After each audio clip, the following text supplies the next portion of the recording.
सभी का खून है शामिल यहाँ की मिट्टी में, किसी के बाप का हिंदुस्तान थोड़ी है। ये बात हजार बार आप सुने होंगे और क्यों सुने होंगे ये भी आपको पता है। टेलीविज़न स्क्रीन पर जिस पिक्चर को, जिस फोटो को आप देख रहे हैं, उस शख्स का नाम है गिरिराज सिंह। केंद्रीय मंत्री है और वो बोलता है कि यहाँ जो उसको वोट नहीं देता, यानी मुसलमान का नाम लेकर कहता है कि वो हरामखोर है। ये साफ साफ कहता है। कैमरे पे आज हम इस मंत्री का पोल तो खोलेंगे ही, इनका काला राज के साथ साथ काली करतूत भी आपके सामने लाएंगे। इनके दिमाग में जो जहर भरा गया है, इनके दिमाग में जो बम समझ रहे हैं आप, जो हाइड्रोजन बम और बम का जो गोला है वो सिर्फ नफ़रतों का है। वो कैसे, वो तो हम आपको बताएंगे ही। और साथ ही साथ इसको ये बताएंगे कि इस देश के लिए मुसलमानों ने जो किया है ना, इनके पूर्वज कभी कर नहीं पाएंगे और इनकी बाप की औकात नहीं है कि वो देश के लिए कर सकते हैं। इनकी औकात और इनकी हैसियत सिर्फ इतनी ही है कि ये नफ़रत फैला सकते हैं, ये जहर बो सकते हैं, हिंदू मुसलमान के नाम पर राजनीति रोटी सेक कर अपनी पाल पोषण कर सकते हैं। इनकी औकात नहीं है कि बिहार का विकास कर सकते हैं, इनकी औकात है ही नहीं कि देश की तरक्की के लिए कुछ अच्छा बोल सकते हैं।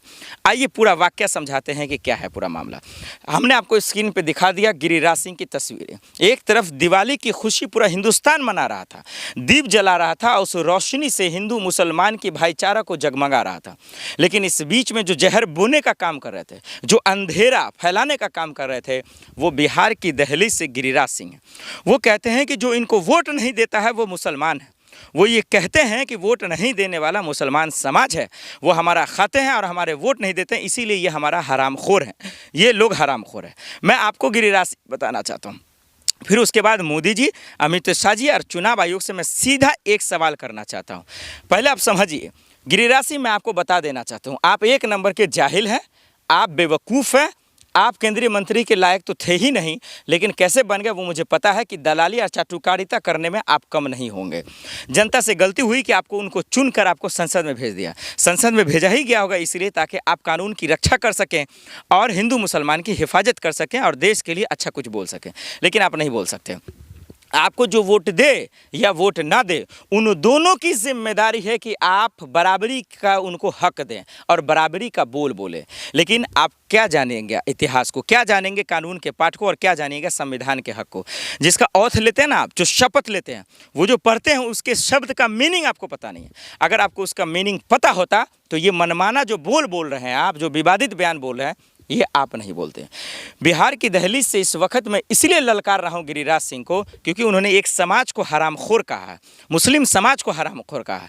और मुसलमान होने के नाते इस बात के लिए तकलीफ़ है कि ये मंत्री हैं, ये नेता होते तो एक बात है, ये सांसद हैं। और सोचिए हिंदुस्तान की राजधानी में ये बैठते हैं और वहाँ से इनको ये पैगाम देना चाहिए था कि भाई हिंदू मुसलमान सिख ईसाई सब है आपस में भाई भाई। लेकिन ये दरअसल नफ़रत फैला रहे हैं, ये जहर बोल रहे हैं और कह रहे हैं ये हरामखोर है। इनको पता है कि जब देश की जनता सरकार चुनती है तो साथ ही साथ विपक्ष भी चुनती है, और वो इसीलिए कि उनकी आलोचना करे, वो अगर गलत रास्ते पे जाए तो उनको सही रास्ते पे लाए। लेकिन आज ये क्या कर रहे हैं, मुसलमानों को हरामखोर कह रहे हैं। और ज़रा सा सीखना चाहिए उन मुसलमान लोगों को भी, जो आप तो वोट करते ही हैं बीजेपी को, और करना भी चाहिए। ये आपका हक है कि आप कांग्रेस हो, बीजेपी हो, आरजेडी हो, जेडीयू, जो आपकी मर्जी हो आप उनको चुनें, क्योंकि इसका जो पावर है ये आपका है, स्वतंत्रता, ये संविधान आपको हक देता है कि आप चुनिए अपने सांसदों को, अपने नेताओं को, अपने मंत्रियों को। लेकिन आज गिरिराज सिंह हरामखोर कह रहे हैं और ऐसे मंत्री जेल में नहीं हैं। इनको बचा कौन रहा है, आइए चुन चुन कर कैमरे पर नाम का लिस्ट डाल देते हैं।